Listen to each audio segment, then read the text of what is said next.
मेरे लिए कुछ अच्छी विशेष रही है, जिसके कारण मैं आज सक्सेस की तरफ बढ़ती जा रही हूँ।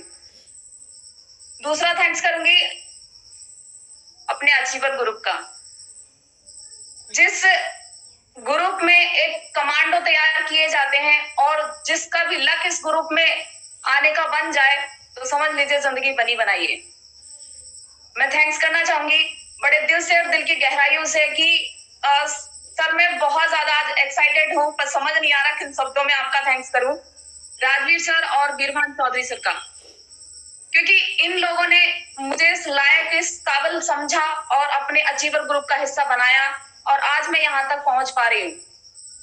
मैं सारे ही सीनियर का थैंक्स करूंगी, जितने भी मेरे अपलाइंस हैं, सीनियर्स हैं, जो गुरजैन सर हैं, सोहनलाल कौशिक सर हैं, थैंक यू सर, और हरविंदर काका सर हैं, जसप्रीत सिंह संधू है, ओम प्रकाश बाबा जी हैं, बहुत सारे लोग हैं, इनका पल पल मुझे सपोर्ट मिलता है। जब किसी को भी मैं कॉल कर लूं, मुझे कहीं से भी ना सुनने नहीं मिलती, सभी का बराबर सपोर्ट रहता है। सारे सीनियर्स बहुत अच्छे लोग हैं यहाँ पे। राजवीर सर और बीरभान चौधरी सर तो वाकई कमाल है, अपनी डेप्थ में जा करके एक छोटे छोटे पर्सन की हेल्प करते हैं और इन्होंने मेरी बराबर हेल्प करी और इस अचीवर ग्रुप का हिस्सा बनाया। दोस्तों, अचीवर ग्रुप का हिस्सा मैं खुद नहीं बन सकती थी और ना ही राजवीर सर से मैं डायरेक्ट मिली थी जो मुझे बना देते। इस ग्रुप का हिस्सा बनाने वाले हैं mister Gurmeet sir. Gurmeet sir का मैं दिल की गहराइयों से थैंक्स करना चाहूंगी, क्योंकि अगर मुझे किसी कारण गुरमीत सर नहीं मिलते तो ना ही तो मैं रेनेटस को ज्वाइन कर पाती और ना ही मैं अचीवर ग्रुप का हिस्सा बन पाती और ना ही इन महान हस्तियों से मिल पाती। तो इसलिए गुरमीत सर का बहुत बड़ा थैंक यू है। और दूसरा थैंक यू है मेरे अवतार सर का, दिल की गहराइयों से, सच में, क्योंकि फील्ड की जो नॉलेज मुझे दी है वो अवतार सर ने दी है और मुझे फील्ड में कैसे काम करना है बहुत सारी चीजें सर ने मुझे सीख के मुझे बताई और वो अपने सीनियर लोगों से सीखते गए, मुझे बताते गए, मैं उसको फॉलो करती गई, दिन पे दिन मेरी कामयाबी बनने लगी। दूसरा थैंक्स है कि इन लोगों ने मुझे गाइडेंस तो दिया और मैंने उस गाइडेंस को अपनी टीम पे, अपने लोगों पे लगाया और मेरी टीम जो है वाकई कमाल है। इतने अच्छे लोग हैं मेरे साथ जुड़े, मैं नाम तो नहीं ले पाऊंगी क्योंकि टीम तो बहुत सारी है, पर ऐसे ऐसे लोग हैं जो मैं उनके साथ जब वर्किंग करती हूँ और अपने घर तक ना पहुंचूं तो पीछे से कॉल करके पता कर देंगे कि घर पहुंचे कि नहीं, खाना खाया कि नहीं।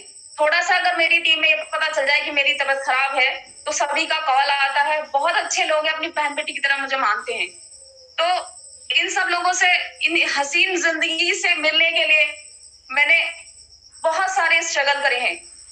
मैं बताना चाहूंगी दोस्तों, नाम अर्चना सिंह है, देहरादून से बिलोंग करती हूँ और मुझे रेनेटस में वर्किंग करते हुए 100% वर्किंग करते हुए 10 दिसंबर से स्टार्ट किया था। आज 7 महीने कंप्लीट हो गए हैं। 10 तारीख को 6 महीने कंप्लीट हो गए, सॉरी दोस्तों। एक ऐसी जिंदगी से उठ करके मैं यहाँ पहुंची हूँ कि यकीन मानिएगा कि समझ नहीं आ रहा किन शब्दों में रखूं, कि दिल दुखता है अंदर से, ऐसा लगता है कि ऐसी जिंदगी मैंने काटी है। मैं जब 5 साल की थी मेरी मम्मी एक्सपायर हो गई। मम्मी के बाद मैंने कुछ ही दिन ऐसे ही काटे। मेरे पापा ने देखा कि अकेली लड़की को मैं साथ में नहीं रख सकता। मेरे पापा ने मुझे रिश्तेदारियों में रखना शुरू कर दिया। कभी किसी रिश्तेदारी में, कभी किसी रिश्तेदारी में, कभी कहीं जाती थी, कभी कहीं जाती थी। रिश्तेदार महीने, 2 महीने, 6 महीने रखते थे। इस कारण मेरी पढ़ाई भी नहीं हुई और अगले रिश्तेदार के घर भेज दिया करते थे।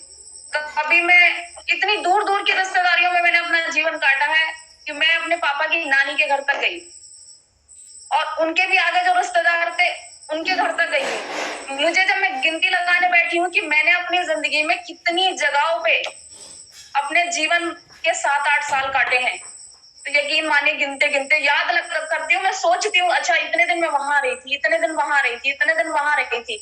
तब इन 7-8 सालों का सफर तय होता है। और 14 साल की जैसे ही कंप्लीट हुई, एक दिन मेरे पापा ने मेरे सामने ऑफर रखा कि बेटा सारे रिश्तेदार ये कहते हैं कि अब वहां भेज दो, अब वहां भेज दो, ज्यादा दिन हो जाते हैं, तो कि एक काम ना करूं तुम्हारे लिए मम्मी ले आऊं, इधर उधर भटकना बंद हो जाएगा और तुम एक साथ में रहना शुरू करेंगे तो जीवन अच्छा कट जाएगा। खुशियां मिलेंगी, साथ में रहेंगे। यूं समझ लीजिए वो दिन था मेरे लिए बहुत खुशी का दिन था कि सच में सबको देखती थी कि फैमिली पूरी एक साथ रहती है, मम्मी पापा एक साथ रहते हैं, पढ़ाई करते हैं। तो मेरी समझ में आया, मैंने बड़ी खुशी से पापा से बोला, अरे पापा इससे बड़ी तो कोई बात ही नहीं है, अपने घर में भी मम्मी आ जाएगी, आपका भी ध्यान रखेगी, हमारा भी ध्यान रखेगी, तो इससे तो अच्छी कोई बात ही नहीं है। मेरे पापा ने शादी कर ली। शादी करने के बाद में महीने 2 महीने तो ठीक से कट गए। लगा कि अब जिंदगी पटरी पे आ गई है, अब पढ़ाई करेंगे, क्योंकि उन 7 सालों में मैंने पढ़ाई भी नहीं करी थी। किस रिश्तेदार के यहाँ रह के पढ़ाई करती, साल भर कहीं रुकने नहीं मिला तो पढ़ाई भी नहीं कर पाई थी। सोचा पढ़ाई करेंगे, 9th में पापा ने मेरा एडमिशन करा दिया। वो कहानी उससे भी ज्यादा गंभीर हुई। स्टेप मदर ने साफ बोल दिया कि भाई मैं बच्चों को लंबे टाइम नहीं रख पाऊंगी। घर में इतने लड़ाई झगड़े रहने शुरू हो गए, मेरे पापा को गलत गलत चीप वर्ड बोलने शुरू कर दिए। मेरी मौसी ने इतना कुछ बोलना शुरू कर दिया, पापा चारों तरफ से परेशान हो गए। पापा ने ड्रिंक करनी कुछ ज्यादा शुरू कर दी। फिर उसके दिन कुछ दिन बाद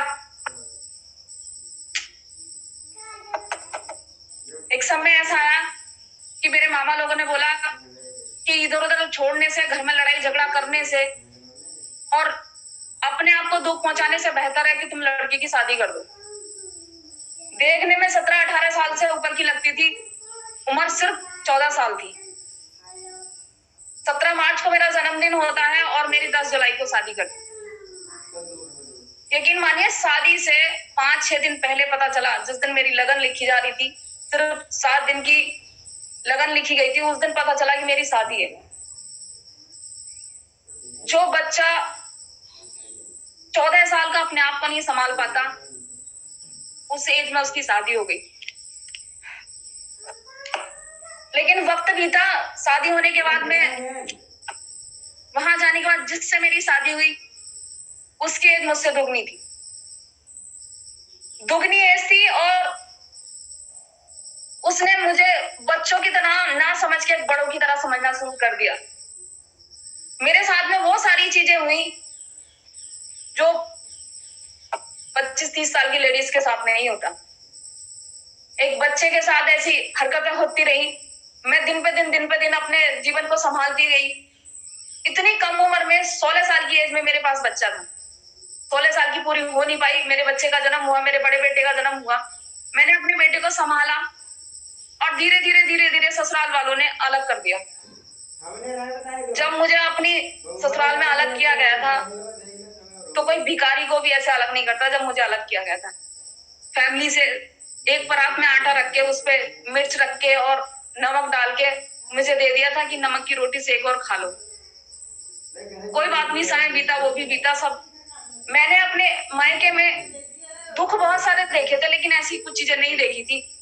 5 रुपए का साबुन किससे कहते हैं, छोटी छोटी चीजों को मैंने नहीं देखा था। सामान फुटकर मैं दुकानों पे से लाना, वो नहीं देखा था मैंने, क्योंकि मेरे फादर जो थे गवर्नमेंट सर्वेंट थे, उनकी सैलरी आती थी, इकट्ठा सामान भरा जाता था। मैंने छोटी छोटी चीजें देखी और ऐसी अपना वक्त निकाला।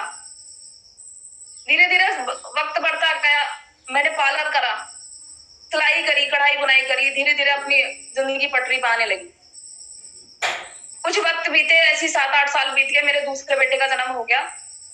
और एक समय ऐसा रहा है, मैंने जब सिलाई करती थी तो अपने बच्चे का पैर बांध के हाथ में बांध दिया करती थी और नीचे चटाई बिछा कर उस पर डाल दिया करती थी। मेरा बच्चा पूरे दिन उसी पे पड़ा रहता था। मैं थैंक यू करना चाहूंगी उस भगवान का कि उसने मेरे इतने अच्छे बेटे दिए कि मुझे मेरे बेटों ने कभी भी परेशान नहीं करा, बचपन से लेके अभी तक। जो बोला वही करते हैं, बहुत अच्छे बच्चे मेरे। मैंने अपना सिलाई कढ़ाई बुनाई आगे पार्लर का काम करके अपने दिन पे दिन अपने सारी चीजों को ग्रोथ करती चली गई। शुरू से ही जीवन में कुछ अच्छा करने की इच्छा लेके बैठी रही। फिर कुछ दिनों बाद एक ऐसा वक्त आता है, मेरे पापा एक्सपायर हो गए। और जब पापा एक्सपायर हो गए तो मेरी ससुराल में फिर से वही कहानी दोहराने लगे कि जो मेरे मायके में होती थी। लड़ाई झगड़ा, यहाँ तक कि मेरे शरीर से निशान तक नहीं जाते थे पिटाई के। कई बार तो मुझे ऐसा मारा है कि मेरा मुंह खुलना बंद हो गया है।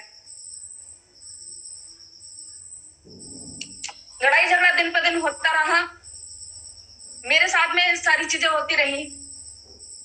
वक्त आया, वक्त आते आते मुझे दिखाई दिया कि एक दिन मेरे हस्बैंड ने मुझे चाय में दवाई दे दी। चाय में जब दवाई दे दी तो मैंने सोचा, वक्त हुआ यूं था कि मैं पी नहीं पाई थी। मुझसे बोला गया कि तुम्हारे लिए चाय बनाई, पी लो। मैंने कहा लाओ दे दो।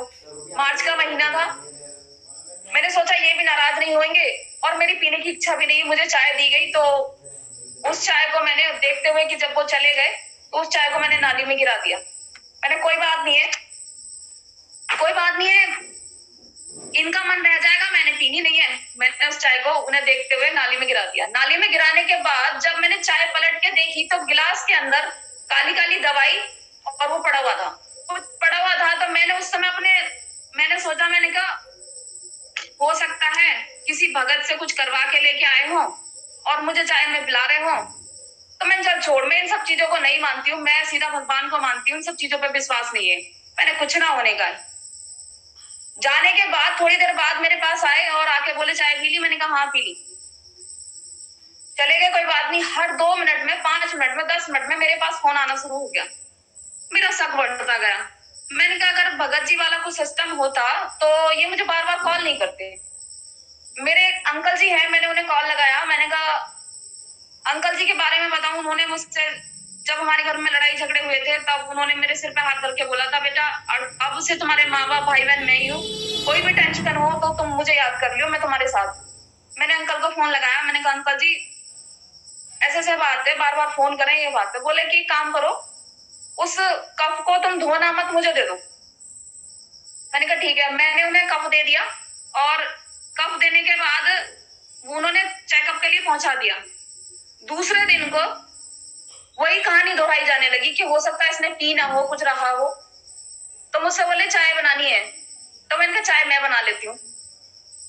मैंने चाय बनाने के लिए चली गई पर उन्हें मौका नहीं मिला चाय में कुछ डालने का। बोले खुद बनाएगी, मैं गलती से डाल दूंगा, पी लेगी, कुछ होगा हो जाएगा। उन्हें मौका नहीं मिला चाय में कुछ डालने का। मैं पर देख चुकी थी कि इसमें कुछ ना कुछ बात है। मैंने अंकल को बताया, मैंने कहा अंकल कल की तरह फिर ऐसे ही हुआ था और आप पता करो है क्या चीज। बोले अभी तो लैब से टेस्ट का रिजल्ट भी नहीं आया है, देखते हैं। तो मार्केट जा रखे थे मेरे हस्बैंड, वो वापसी जब आए उससे रास्ते में ही रोक लिया और मजाकों में अंकल ने बोला कि मैंने सुना है कि तुम सुर्ती उर्ती खानी शुरू कर दी है। उनकी जेबों की तलाशी लेनी शुरू कर दी कि सुर्ती खा रहे हो आजकल तुम। चारों तरफ हाथ डाला तो उनकी जेब में वो कैप्सूल निकल आया। तो वो कैप्सूल अंकल ने निकाल लिया। बोले क्या है? कुछ ना है मेरी दवाई है, ऐसे करके वो छीनने की कोशिश करी पर अंकल ने नहीं दिया। जब लैब टेस्ट पे गए तो वो कैप्सूल और वो दवाई दोनों सेम थी, एक दिन पहले जो दिया था। उस बेस पे अंकल ने मुझसे बोला कि तुमने अपनी जिंदगी बिल्कुल जीरो से शुरू करी है। अगर ये दवाई तुम पी लेते, तुम्हें कुछ हो जाता तो इन बच्चों को कौन देखता? कि भाई इससे ज्यादा का मैं जिम्मेदार नहीं होऊंगा। और उन्होंने कहा कि अगर तुम्हें कुछ हो जाता तो मैं अपने आप को कभी भी माफ नहीं कर पाता कि मेरे होते अर्चना को आज इतनी बड़ी बात हो गई। ये दोनों बच्चे छोटे छोटे इधर उधर भटकते फिरते, मैं दिन रात इस बात को सोच के परेशान होता। इस कारण तुम अपनी जिंदगी अलग ही बसा लो। मैंने बहुत बोला था लेकिन किसी लोगों की वजह से मैंने अपनी जिंदगी को अलग नहीं कटा। तो अंकल ने जो बोला मेरी समझ में भी आया, पर मैं वहां से अपना सब छोड़ छाड़ कर दोनों बच्चों को लेके आ गई। इतना स्ट्रगल किया मैंने, रात को 11-11 बजे तक काम करती थी, इतनी मुश्किलों से अपना जीरो से। जब मेरी शादी हुई थी तो ईंटों का मकान था, उस पर प्लास्टर तक नहीं था। मैंने अपने पूरे घर को रेनोवेट किया और अच्छे लेवल पे बनाया, 4 व्हीलर तक का सफर किया। लेकिन जब मैं अपना घर छोड़ के निकली तो बच्चों को लेकर सिर्फ 2-3 जोड़ी कपड़े लेके निकली थी, मेरे पास कुछ भी नहीं था। मैं फिर अपने मायके आ गई गजरोला। तो मेरे पापा तो थे नहीं जो मुझे संभाल लेते, और पापा होते तो ये कहानी होती नहीं।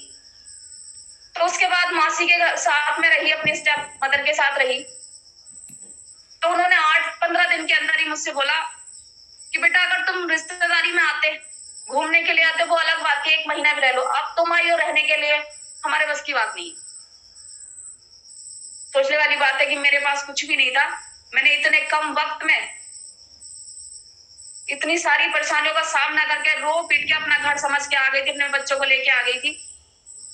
मैंने कमरा लिया किराए का, किराए का कमरा लिया, मेरे हाथ में किराए के लिए पैसे तक नहीं थे। मकान मालिक, उसका भला हो कि उसने मुझे सिलाई मशीन दे दी। सिलाई मशीन देने के बाद मैंने कॉलोनी में सब जगह जाकर के सबसे बोल दिया कि मैं कपड़े सिलती हूँ, कम पैसों में सिल दूंगी। मेरे पास धीरे धीरे कपड़े आने शुरू हो गए सिलाई के, और कपड़े का सिलाई सिलना शुरू करे तो उसी से मैंने अपना किराया, खाना पीना खर्चा, तवा लिया, छोटी गैस ली, और ऐसे ही करके सारा काम किया मैंने। यूं समझ लीजिए कि अपना इतना शॉर्ट में बता रही हूँ कि सोच के देखिए उस वक्त मेरे ऊपर क्या बीती होगी, कि जब मेरे पास एक भी पैसा नहीं, कोई काम नहीं, कितने बुरे हालातों से उठ रही थी। तो धीरे धीरे वहां भी सब चीजें स्टैंड करने लगी। फिर समझ में आया कि पार्लर खोल देती हूँ। मेरे बच्चे हॉस्टल का टाइम आ गया था, हॉस्टल चले गए थे 6ठी क्लास में। दोनों बच्चे मेरे नवोदय में पढ़ रहे हैं और रैंकर गए हैं दोनों बच्चे मेरे वहां चले गए। मैंने फिर बैंकों में बात करके एक छोटा सा लोन निकाला। लोन निकालने के बाद मैंने अपना पार्लर खोला। 50,000 का लोन निकाला, कुछ मैंने व्यवस्था करी, कुछ अंकल से लिए, ऐसे ही करके मैंने अपना पार्लर खोल लिया। पार्लर खोल के उसमें मैंने काम करना शुरू कर दिया। धीरे धीरे मेरे काम में बहुत मैं एक्सपीरियंस अच्छा है मेरा, काम बहुत अच्छा चलता है मेरा पार्लर का। तो मेरा धीरे धीरे काम बनना शुरू हो गया। और जब काम बनना शुरू हो गया तो सब कुछ ऐसा लगा अब सही हो जाएगा, मैं अपने काम को बड़ा करूंगी। नए से नया दिमाग लगाने लगी कि कुछ अच्छा करूंगी। अपने काम में ही मैंने छोटे मोटे और भी काम शुरू कर दिए, सिलाई सिखाने का, पार्लर सिखाने का, सब काम शुरू कर दिए। धीरे धीरे सब कुछ बढ़िया होने लगा। 6-7 हजार की जो भी मेरे पास ब्राइडल आती थी उसी का पैसा लिया, मैंने अपने दुकान में लगा दिया। जो जितना भी मेरा काम होता था, खाना खर्चा निकाल के मैं टोटल पैसा उसी के अंदर लगाती गई। दिन पे दिन बड़ा होता गया। पार्लर अच्छा हो गया। पार्लर में मेरे 3 ज्वेलरी सेट 20-20, 25-25 हजार रुपए के मेरे लहंगे और ज्वेलरी सेट वगैरह स्टार्ट हो गए। सब अच्छा सिस्टम हो गया। अब लगा सब कुछ सही हो जाएगा। वक्त बीतता गया। एक दिन फिर ऐसा समय आया कि सामान लेने दिल्ली जा रखी थी। रात को मेरे पार्लर का किसी ने ताला तोड़ लिया। दोस्तों यकीन मानिएगा कि जब मेरे पास मेरे पड़ोसी का फोन पहुंचा कि दीदी तुम आ गए क्या, मैंने कहा भैया मैं तो अभी आई नहीं हूँ। तो बोले तुम्हारे गेट का ताला खुल रहा है। मैंने कहा अंदर जाके देखना खुल कैसे रहा। उन्होंने जाके जब देखा तो उन्होंने मुझसे बोला कि इसमें तो कोई बड़ा है और पैसे ढूंढने के चक्कर में आया है, सामान तुम्हारा कुछ नहीं गया है। तो मैंने सोचा पैसे तुम्हारे रखे थे नहीं, जितने थे मैं ले आई थी, पैसे ढूंढे होंगे, कोई बात नहीं है। उन्होंने ज्यादा कुछ मेरे से नहीं बताया। मैं आई, आने के बाद जब मैंने देखा तो दोस्तों दुकान में तो ऐसा लग रहा था जैसे कुछ नहीं गया है, लेकिन किसी ने मेरी जिंदगी को बर्बाद करने के लिए पार्लर के हर डब्बे को खोल के फाड़ के सबके अंदर से डिब्बियां निकाल ली थी। मेरी सिलाई मशीन उठा ली थी। मेरे सारे कपड़े, लहंगे, ज्वेलरी ले गया था बंदा। डब्बे सब वहीं छोड़ दिए। बस ऐसा लग रहा था किसी ने पैसे ढूंढे, पूरे सारे डब्बे फाड़ के कट्टों में भर के सामान लेके गया। सामने वाले के यहाँ कैमरा लग रहा था, देखा गया तो कट्टे भर के सामान निकाले। मेरा पार्लर पूरा बेकार कर दिया। किसी फेशियल किट में 5 स्टेप होते हैं और उसमें से 3-4 गायब कर दिए, एक छोड़ दिया। हर चीज को बिगाड़ा गया। वो सामान किसी ने जानबूझ के करा था कि अपनी जिंदगी स्टैंड ना कर पाए। मैं नहीं कह सकती कि वो मेरे ससुराल वालों का काम था या किसी और का काम था, क्योंकि किसी ने सोचा इतने अच्छे लेवल पे पार्लर चल रहा है, ये फिर से अच्छा होती चली जा रही है, तो वो पार्लर भी खत्म हो गया।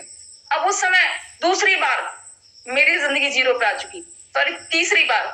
एक बार तो बचपन से उठे ही थे, तीसरी बार मेरी जिंदगी जीरो पे आ चुकी थी। समझ में आया कि अब कैसे करूं।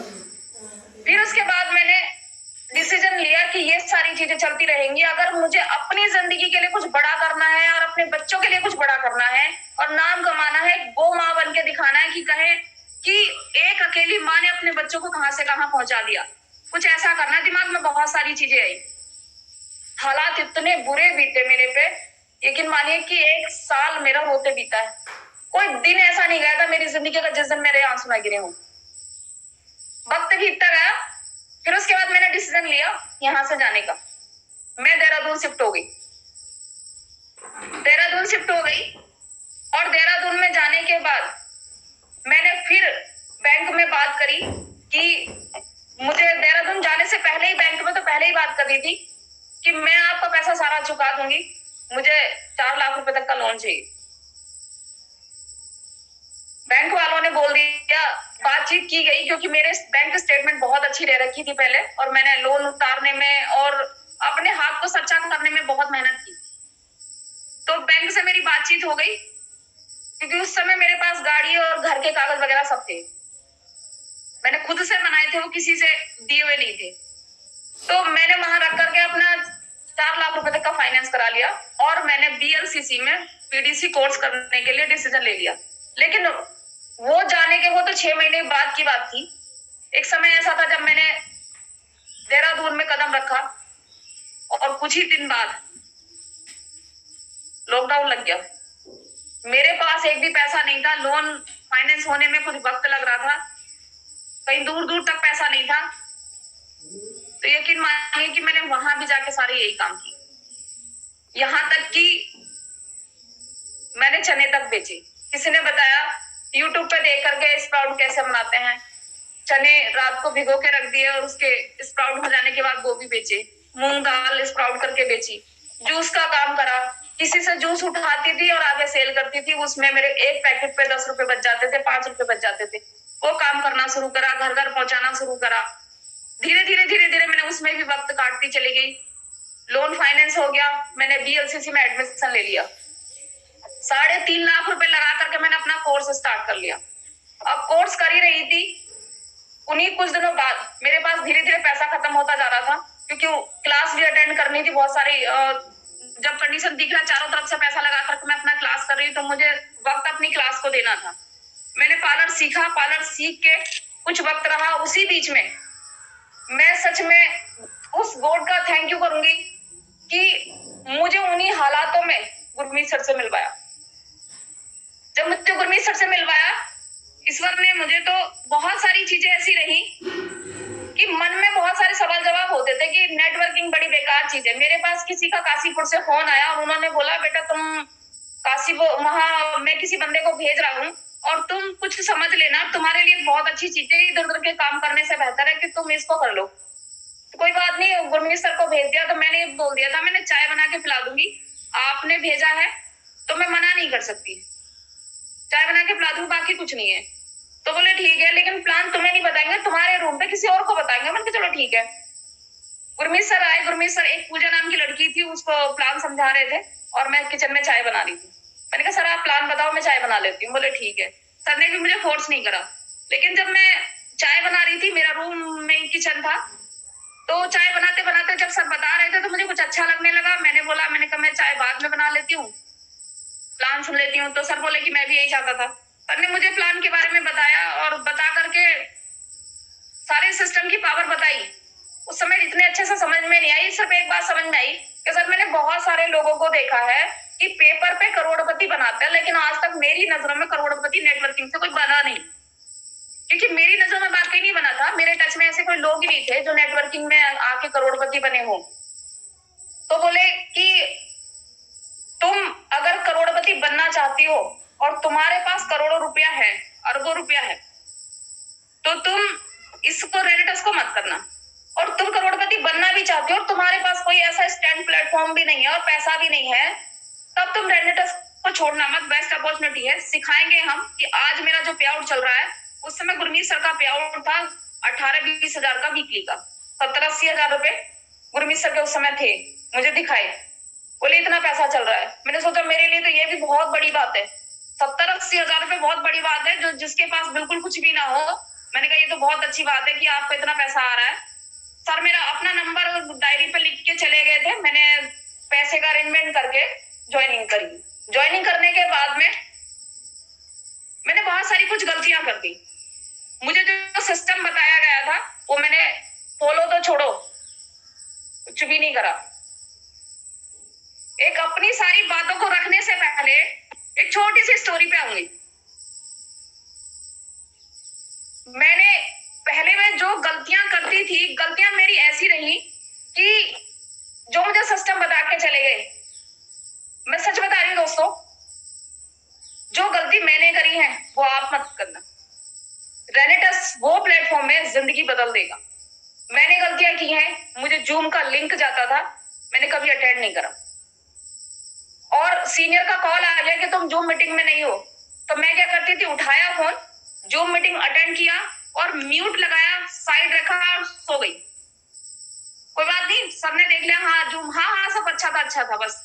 फिर उसके बाद सर भी कहाँ तक फॉलो करते हैं, किसी इंसान को जब तक फॉलो किया जाता है जब तक वो हमारी बात को धीरे धीरे मानना शुरू करे, 2 बार 10 बार। लेकिन सर की बातों को मैं नहीं मानती थी, मीटिंग में कहीं नहीं जाती थी, सेमिनार कहीं नहीं देखती थी, जूम मीटिंग कभी अटेंड नहीं करती थी, कई हुई बातों को बिल्कुल नहीं मानती थी, प्रोडक्ट सेल करने की प्रक्रिया को नहीं सीखा, प्रोडक्ट में क्या क्या है उसके बारे में बिल्कुल नहीं सीखा, कोई भी काम मैंने नहीं करा। होते करते कई महीने बीत गए, लेकिन ग्रुप से जुड़ी हुई थी, मैंने दिन पे दिन गुरमीत सर की इनकम को बढ़ते हुए देखा। पता लगा 80,000 रुपए थे, अब तो 1.5 लाख पे पहुंच गए। फिर कुछ दिनों बाद पता चला, अरे 2 लाख महीने पे पहुंच गए, कितनी बड़ी बात है, 2 लाख रुपए महीना। फिर वक्त आया और धीरे धीरे ऐसे ही करते करते गुरमीत सर की इनकम बोल के 3-3.5 लाख पे। अब समझ लो दिमाग के पर्दे खुल गए। मैंने कहा 3-3.5 लाख पे देखते ही देखते 5-6 महीने में सर यहाँ पहुंच गए। फिर एक दिन, अब मैं उस बात को बताऊंगी कि मुझसे क्या करने के लिए कहा गया। एक छोटी सी स्टोरी है, आपके भी समझ में आ जाएगी। एक लड़की थी, डरी हुई सी, सहमी हुई सी।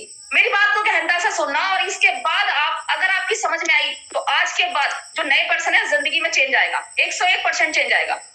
डरी हुई सहमी हुई सी एक लड़की थी, समझदार बहुत थी, पढ़ी लिखी थी, लेकिन कोई तेज आवाज में उसके सामने बात कर दे तो डर जाती।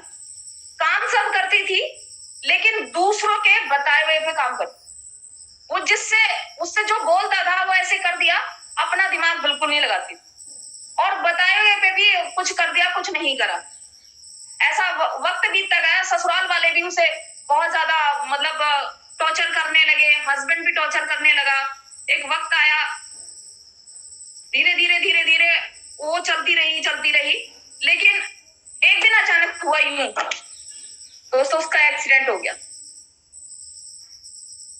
सच बता रही हूं मैं, यकीनन इस स्टोरी ने मेरी जिंदगी को बदल दिया।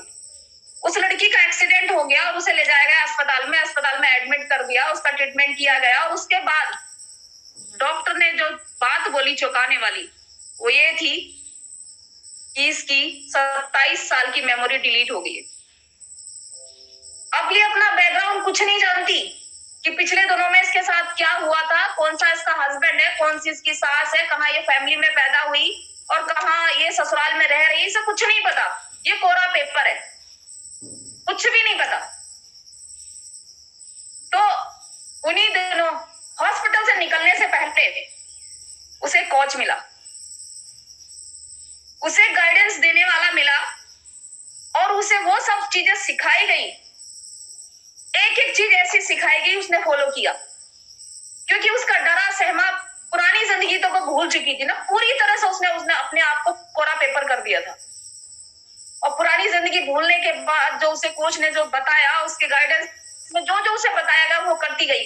दोस्तों कुछ ही वक्त लगा, 3 से 4 साल के अंदर उसने पढ़ाई करी। पढ़ाई करने के बाद 5 साल उसे पूरे लगे नहीं, IAS बनी।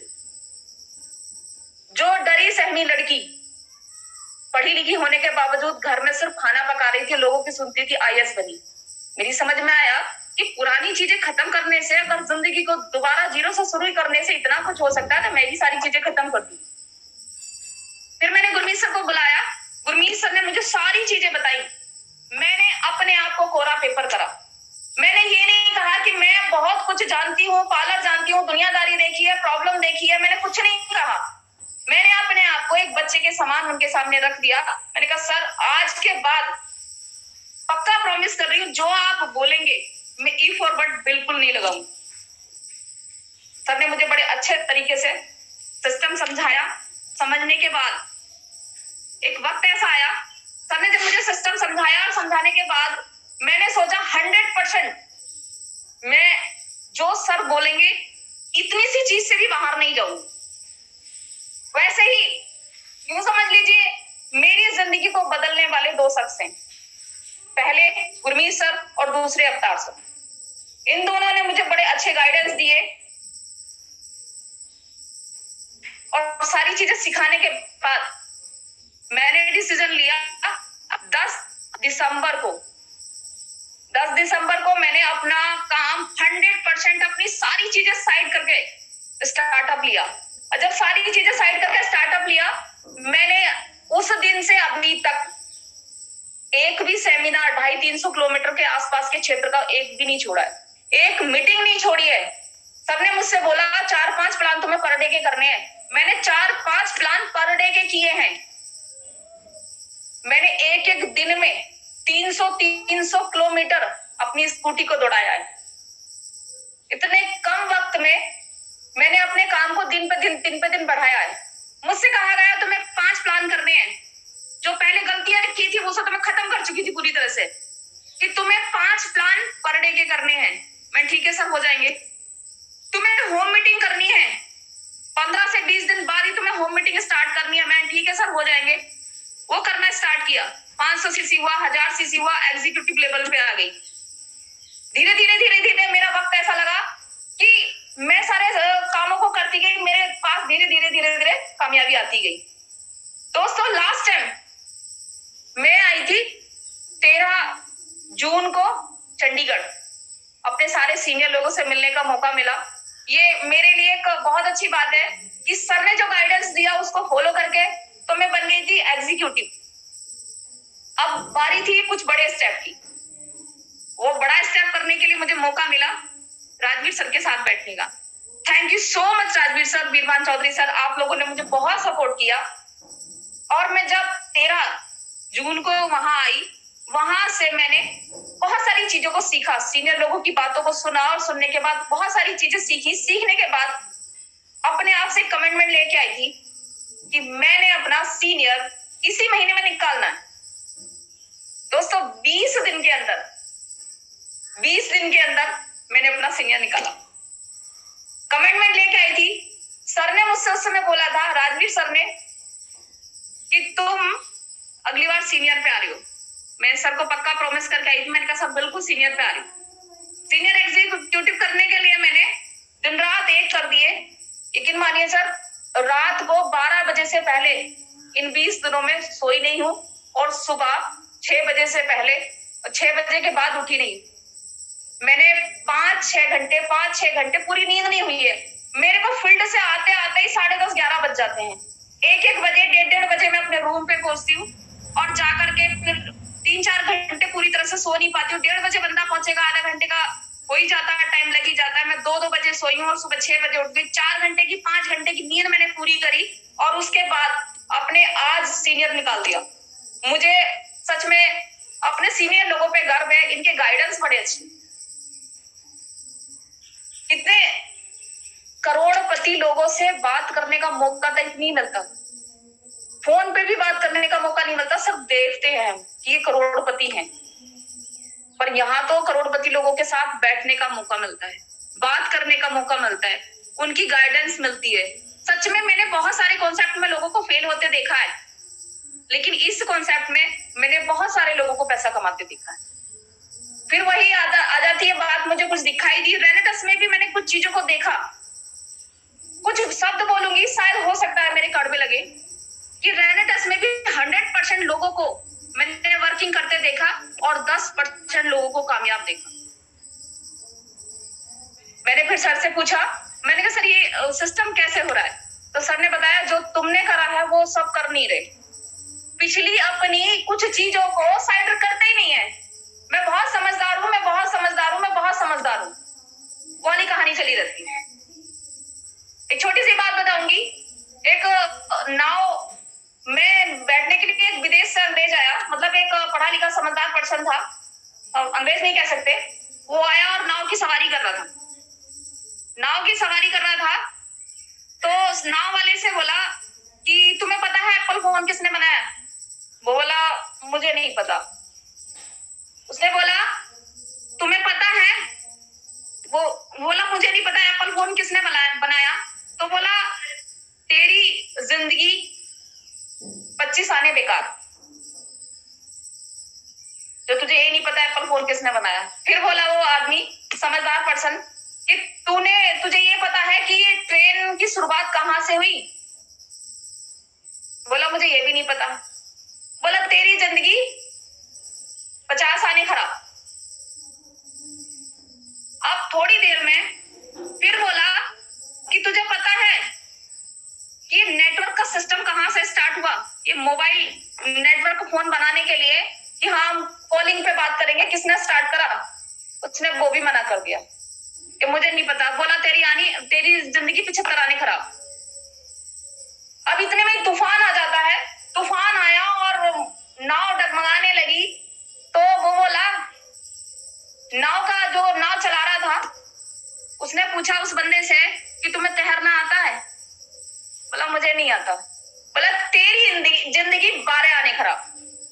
तो दोस्तों, वो यही था कि अपने वक्त पड़े पे बहुत ज्यादा समझदार बनना। वो अपनी काम को पूरी तरह से चला रहा था, कर रहा था, तो वो अपने लिए समझदार था। वैसे ही आप अपने काम को जो पहले से करते चले आ रहे थे, उसमें समझदार हो सकते हैं। मैं अपने पार्लर में बहुत टैलेंटेड हूँ, अच्छा काम करती हूँ, मैं समझदार हो सकती थी। मैंने अपने उस काम को छोड़कर इसको स्टार्ट किया, और स्टार्ट करने के बाद मैंने गाइडेंस अपना सारा खत्म करा और लोगों का गाइडेंस लिया, अपने सीनियर लोगों का गाइडेंस लिया, तभी तो मैं कामयाब हूँ। 6 महीने के अंदर मैं 500 से सीनियर एग्जीक्यूटिव पे पहुंच गई, फुल टाइम वर्किंग। अब बात आती है कि फुल टाइम वर्किंग का मतलब क्या है। कुछ लोग ऐसे हैं जो फुल टाइम वर्किंग कर रहे हैं लेकिन कामयाब नहीं। फुल टाइम वर्किंग करने के बाद भी लोग कामयाब नहीं हैं। वो कैसे? कि काम तो फुल टाइम कर रहे हैं, कॉल पहुंचती है, कहाँ हो? प्लान पे है सर। दूसरा फिर फोन आया, कहाँ हो? प्लान पे है सर। होते कहाँ हैं? अपने घर खा रहे होते हैं, पी रहे होते हैं, या फिर यार दोस्तों के साथ मस्ती कर रहे होते हैं। सीनियर को दिखाने के लिए आप बोलते हो कि हम काम पर हैं, हम प्लान पर हैं, हम वहां हैं, तो सीनियर को दिखा कर ऐसा बोल के पैसा नहीं आएगा। अगर आप फुल टाइम कर रहे हो तो उसे फुल टाइम कीजिए। मैं आपको सिखा तो कुछ नहीं सकती, क्योंकि मैं नेटवर्कर नहीं हूं। सच बताऊं कि मैं एक लड़की होके और जिसने नेटवर्किंग का कुछ भी नहीं जानती, वो आज पैसा कमा सकती है, तो आप क्यों नहीं? आप भी पैसा कमा सकते हैं, जिंदगी में बहुत बड़ा कर सकते हैं। क्यों? रेनेटस का प्लेटफॉर्म ऐसा है कि मेरे देखती आंखों बहुत लोग करोड़पति बन गए हैं, और आप भी बन सकते हैं। अगर आप फुल टाइम कर रहे हैं तो फुल टाइम कीजिए, अपने बहुत सारे सपनों को पूरा कर सकते हैं। आप क्वांटिटी टाइम लगा रहे लेकिन कुछ नहीं बन पा रहा। मैं जॉब वाले लोगों से कहना चाहूंगी कि पार्ट टाइम भी किया जा सकता है, क्वालिटी टाइम लगाइए। क्वालिटी टाइम लगाइए। अगर पार्ट टाइम कर रहे हैं और आपने डिसीजन लिया है, रेनेटस को स्टार्ट किया है और समझ में आया है कि पार्ट टाइम काम करके भी कुछ बड़ा किया जा सकता है, तो क्वालिटी टाइम लगाइए। और जो फुल टाइम कर रहे हैं वो क्वांटिटी टाइम ना लगाकर अपने टाइम को क्वालिटी में स्पेंड कीजिए, क्योंकि क्वालिटी टाइम बनाओगे अपने टाइम को। जो फुल टाइम है तो है। अब जो जॉब करने वाले बंदे हैं, अगर वो फैक्ट्री के अंदर चले जाते हैं तो घंटे, 2 घंटे, 10 घंटे के लिए, तो वो 10 घंटे के लिए जब अंदर चले गए तो बीच में 10 मिनट का भी ब्रेक लेके बाहर नहीं आते, क्योंकि एंटर हो गए तो वहां से वापस आने का मतलब ही नहीं होता। अब जॉब करने वाले बंदे को, किसी बंदे को जॉब के लिए हायर कर लिया, उसे काम बता दिया गया, वो 30 दिन कंटिन्यू काम करेगा और तब जाके उसकी सैलरी मिलेगी। यहाँ सोचते हैं नेटवर्किंग में आने के बाद तुरंत बाद की पैसा आना शुरू हो जाए। 30 दिन जॉब की तरह करके तो देखिए, क्वालिटी टाइम लगा के तो देखिए, 101% पैसा आपको आपकी जॉब से 2 से 3 गुना आएगा। अगर आप 9 से 10 हजार की जॉब कर रहे हैं तो 25 से 30 हजार आप रेंट से कमा सकते हैं, 100% क्वालिटी टाइम लगाने के बाद। दूसरा आता है जो जॉब वाले बंदे हैं। अगर आपने कमिटमेंट किया है कि मैंने रेनेटस को करना है, तो आपके जॉब के टाइम से अगर आपके पास 2 घंटे पर डे के बच रहे हैं, 1 घंटा सुबह जूम में लगाइए और शाम को 2 घंटे, उन 2 घंटों में आप अपनी जॉब की तरह कीजिए कि मैं इस जॉब पे हूं और इससे बाहर नहीं जा सकता। 2 घंटे के लिए आपने डिसाइड करना है, जबरदस्त वाले 2 से 3 प्लान करने हैं पर डे के, करने ही है, इसे छोड़ना नहीं है। यकीन मानना, आपका जो जॉब से कमा रहे हो ना 15, 20 हजार, 25 हजार, वो क्वालिटी टाइम, 2 घंटे का क्वालिटी टाइम आपको आपकी जॉब से ज्यादा पैसा दे।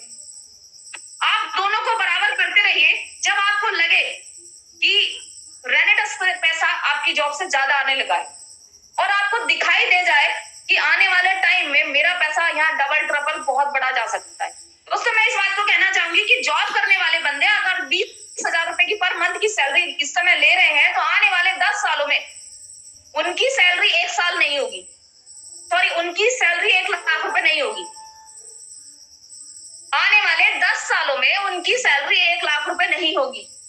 और रेनेटस में काम करने के बाद अगर आप 5,000, 10,000, 20,000 महीने के इस समय ले रहे हैं तो आप अपनी सैलरी को साल भर छोड़ो 6 महीने में 1 लाख पे पहुंचा सकते हैं, पार्ट टाइम में भी।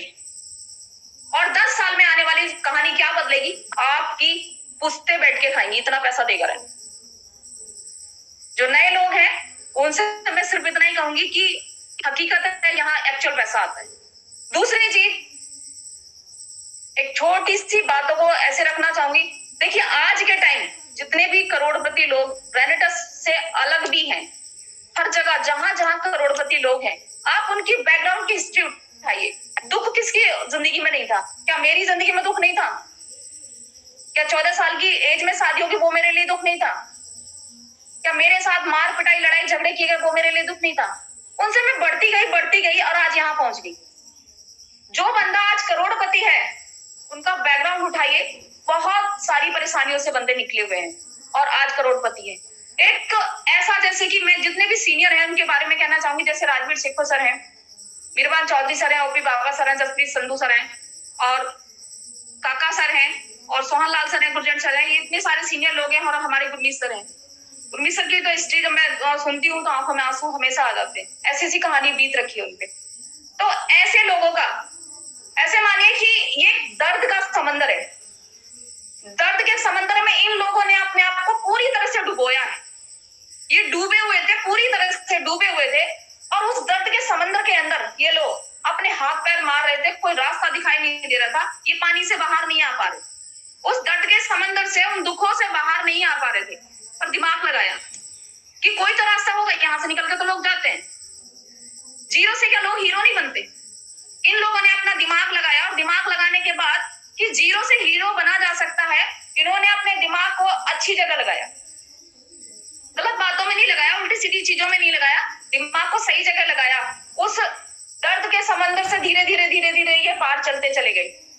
जब समझ आया कि हाँ इससे छलांग भी लगाई जा सकती है, इस दर्द के समंदर से, इन दुखों से, परेशानियों से, प्रॉब्लम से छलांग भी लगाई जा सकती है, उसके लिए इन्होंने नेटवर्किंग को अपनाया। नेटवर्किंग को अपनाया और नेटवर्किंग में भी बहुत सारे कॉन्सेप्ट हैं, मैं नाम किसी का नहीं लेना चाहूंगी, कि उसमें भी लोग अपनी जिंदगी को सिर्फ काट रहे हैं, जी नहीं रहे। तो इन लोगों को एक सिस्टम मिला, रेनेटस वेलनेस। इन्होंने अपने दुखों से, अपने उस दर्द के समंदर से, उस प्रॉब्लम से छलांग लगाई रेनेटस में आके। बहुत सारे लोग हैं कहते हैं कि मैं 20-20 साल नेटवर्किंग करते हो गए, सिर्फ अभी भी दाल रोटी चला रहा हूं। दोस्तों उन्हें देख के क्या हम नेटवर्किंग कर पाएंगे? नहीं कर पाएंगे। कुछ लोग ऐसे भी हैं जो नेटवर्किंग के नाम पे घर से थैला उठा के चले जाते हैं और शाम को वापस आ जाते, करते कुछ नहीं है। तो उनका क्या होगा? सिर्फ अपने सीनियर को धोखा दे रहे हैं। लेकिन इसी टाइम में राजवीर शेखर सर से जब मैंने फर्स्ट टाइम कभी देखा था तो उस समय करोड़पति थे, आज करोड़ोंपति हैं। हम लोग कहाँ हैं?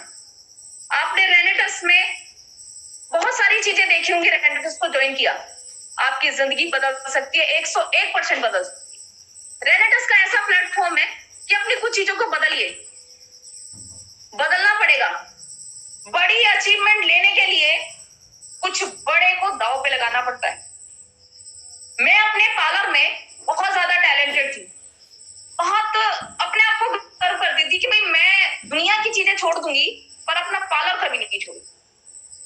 और आज मुझे पार्लर से प्यार बहुत है, बहुत प्यार करती हूँ, क्योंकि मुझे ना रात को 12 बजे तक, 1 बजे तक भी पार्लर का काम आ जाता है। मैं रात को पूरी रात काम करती हूँ और दूसरे दिन सुबह में भी करती हूँ। ब्राइडल तैयार करी, रात को 1 भी बज रहा है, 2 भी बज रहा है, और दूसरे दिन को भी ब्राइडल है, उसमें भी किया।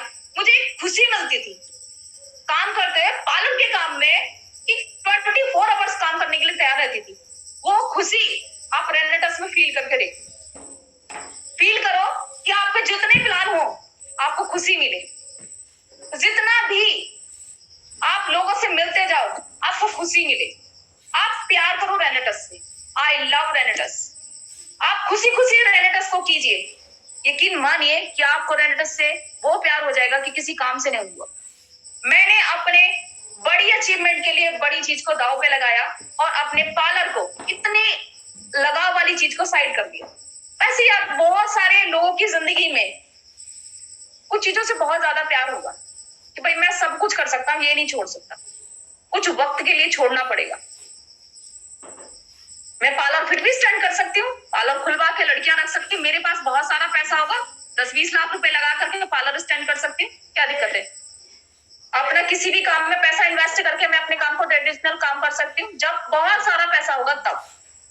लेकिन रेनेटस ने वो सारी चीजें मुझे दी, आपको भी मिल जाएंगी। आप अपनी कुछ चीजों को जॉब से जिंदगी नहीं बदलती। मैंने एक चीज देखी है, ये मेरा लाइफ का एक्सपीरियंस कहता है, क्योंकि मेरे पापा भी गवर्नमेंट सर्वेंट थे, कि गवर्नमेंट पर्सन जब मकान बनाता है तब लोन लेता है। महल किसी गवर्नमेंट पर्सन के नहीं देखे होंगे, बहुत बड़ा घर, मजबूरी है उनकी, क्योंकि उन्हें एकदम एक्चुअल जो उनकी मतलब एक लिमिटेड पैसा मिलता है, उस पैसे से वो अपने साथ करते हैं। किसी जॉब वाले पर्सन के घर में कोई फंक्शन आ जाए, जैसे शादी, वो शादी के टाइम पे लोन लेता है। गाड़ी परचेस करनी हो तो फाइनेंस कराता है, मकान रेनोवेट कराना हो तो फाइनेंस कराता है, कोई बड़ा काम पड़ जाए तो फाइनेंस कराता है। जॉब वाला पर्सन, गवर्नमेंट सर्वेंट भी बड़े से बड़े काम करने के लिए फाइनेंस कराते हैं। तो दोस्तों यहाँ तो रेनेटस से खुला पैसा है, फाइनेंस की जरूरत नहीं है, बस दिन रात लगाने की जरूरत। हकीकत मानिए कि जिंदगी बदल जाएगी। मेरी जिंदगी बदल रही है। मैं यहाँ सभी लड़कियों से कहना चाहूंगी, लेडीजों से कहना चाहूंगी कि जो अनमैरिड लड़की है और रेनेटस को कर रही है, उनसे सिर्फ एक ही बात है कि आप अपने पेरेंट्स के लिए एक गर्व फील करा सकते हो, प्राउड फील करा सकते हो कि मेरी लड़की ने इतना कुछ मेरे लिए कर दिया। शादी में अपने फादर का 1 भी रुपया ना लगा के आप उनके लिए इतना कुछ कर सकती हो कि वो खुद कहें कि हमारे घर में बेटी नहीं बेटा पैदा हुआ। दुख सबकी जिंदगी में आते हैं और चले जाते हैं। जब अच्छा वक्त नहीं रहता तो दुखों का भी नहीं रहता, पर हमें कंटिन्यू कछुए वाली चाल को चलना है। पिछले दिनों में वीडियो आई थी, आप लोगों ने सभी ने देखी है, कि कछुए की चाल जो होती है कंटिन्यू चलने की होती है, वही करना है, रुकना नहीं है। एक बहुत अच्छा बड़ा काम करेंगे। दोस्तों मैं सभी का फिर से थैंक यू कहना चाहूंगी। आप लोगों ने मुझे पूरे 40-45 मिनट झेला है। Thank you so much. सभी का थैंक यू करूंगी, राजवीर शेखर सर, बीरवान चौधरी सर, आप लोग जोड़ी सुपर और आपका काम भी सुपर, आपका ग्रुप भी सुपर, उसमें मैं हूँ तो मैं भी सुपर, आप भी सुपर। सारे ही लोग यहाँ जबरदस्त तरीके से काम कर रहे हैं, अच्छा पैसा कमा रहे हैं। जो नए लोग थे जिन्होंने आज रेनेटस की मीटिंग को ज्वाइन करा, यकीन मानिए इससे बड़ा प्लेटफॉर्म कोई नहीं है। आपकी जिंदगी बदल जाएगी और दिल से शिद्दत से कीजिए, अपने सीनियर के साथ बैठिए और फॉलो कीजिए, आपकी जिंदगी वाकई बदल जाएगी। किसी भी काम से करना पड़ता है जब जाके अपनी जिंदगी को बदला जाता है। तो आज तक के लिए अपनी बातों को यही वाइंड अप करूंगी। और दूसरी चीज कि आज सीनियर एग्जीक्यूटिव हूँ, बहुत जल्द आपको रीजनल देखने मिलूंगी, क्योंकि मेरे सीनियर लोगों का मेरे सर पे हाथ है। मुझसे शेखर सर ने बोला था, thank you so much sir, कि रीजनल का आशीर्वाद देंगे, और सच में उनकी कही बात पूरी हो जाती है। और मुझे ऐसा लगा कि पूरी हो गई और हो जाएगी। मुझे ऐसा लग गया पूरी हो गई, बस मुझे फॉलो करने की देरी है। अब जो चंडीगढ़ में 4 तारीख को अपना सेमिनार है, और सॉरी मीटिंग है, सेमिनार है, सर लोगों के साथ जो भी है, एक एंजॉयमेंट का भी है और एक नॉलेज का भी टाइम है। उसमें जाऊंगी, बहुत सारी चीजें सीखूंगी। मेरी पूरी कोशिश है, कोशिश छोड़ो, मैंने करना ही है कि अगले कुछ ही दिनों में आपको रीजनल मिलूं। Thank you so much. Back to host Aditya sir. Ma'am thank